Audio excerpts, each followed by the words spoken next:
So earlier this week, OnePlus announced a new pair of true wireless earbuds. In fact, it's the company's very first pair of true wireless earbuds.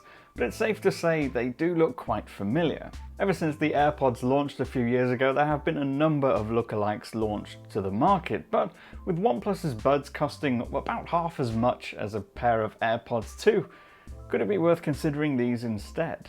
I'm Cam Bunton from Pocket-lint, and in this video we're going to compare the two and see what the benefits are of each over the other, and whether or not you're actually going to lose anything by going with the OnePlus model that are actually a lot cheaper. So what's the same? They both have this glossy plastic design with a teardrop shaped earbud, and that has an opening for the speaker at the pointy end and a stem that hangs down from the ear at the bottom. They also both have this colour matched plastic case with the lid that flips open quite satisfactorily. They both even have the same single button on the back of the case for initializing pairing mode manually when you need to, as well as the charging port at the bottom.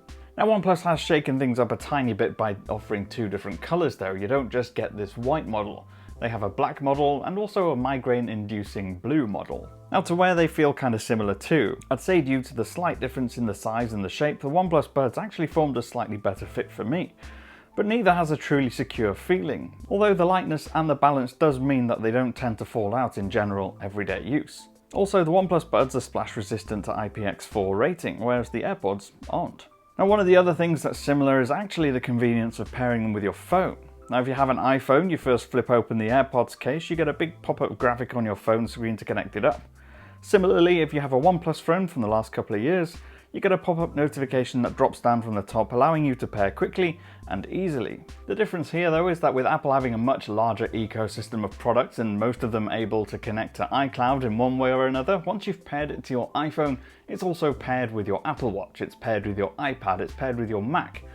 Just from that initial pairing that was already quite quick and easy. Now once connected, you get a handy breakdown of the battery life and a little widget on both phones. This graphic lives in the Bluetooth menu on the OnePlus and in the Today view on your iPhone. Now if I was to pick one pair of these for pure music enjoyment, it would actually be the OnePlus.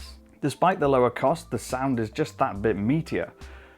Perhaps a bit too bassy at times, but the overall sound is really punchy and dynamic, where the AirPods 2 feel a tiny bit flat and lacking in character.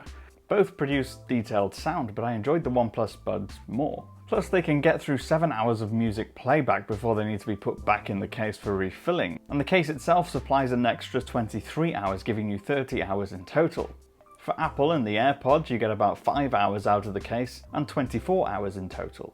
And the OnePlus charge really quickly once they're in there too, making use of the company's well-known fast charging expertise. AirPods do have the convenience factor here though. If you go for the model with a wireless charging case, you can just pop it down on your wireless charging mat and it refills. Now as for features and controls, they're similar here again. If you remove one from your ear, it pauses the music. They both feature basic touch controls for skipping forwards or playing and pausing music, but saying that, the OnePlus Buds are waiting on an update to actually allow this. By default they just skip forwards when you double tap them, but in future you'll be able to reprogram that and get it to play or pause or take a call or whatever. You can use each earbud independently and easily switch between earphones for calls and the phone speakers and mics while you're on a call. So there's a lot of parity here in terms of features. Now on the whole, if it comes down to it, obviously if you have an iPhone and you're in the Apple ecosystem, there's a lot of convenience and benefit to going with the AirPods. But if you want great sound and convenience, you're not particularly bothered about being in the Apple ecosystem and you want really great bass-filled enjoyable sound, the OnePlus Buds are really great value for money, and in fact they're probably the ones I would advise that you go and buy, simply to save that money, because you're not really losing out on anything else. I've been Cam. Let me know your thoughts in the comments down below. If you think I'm horrendously wrong, shout at me down there. If you like this video, hit that like button and subscribe to see more of them. Bye for now.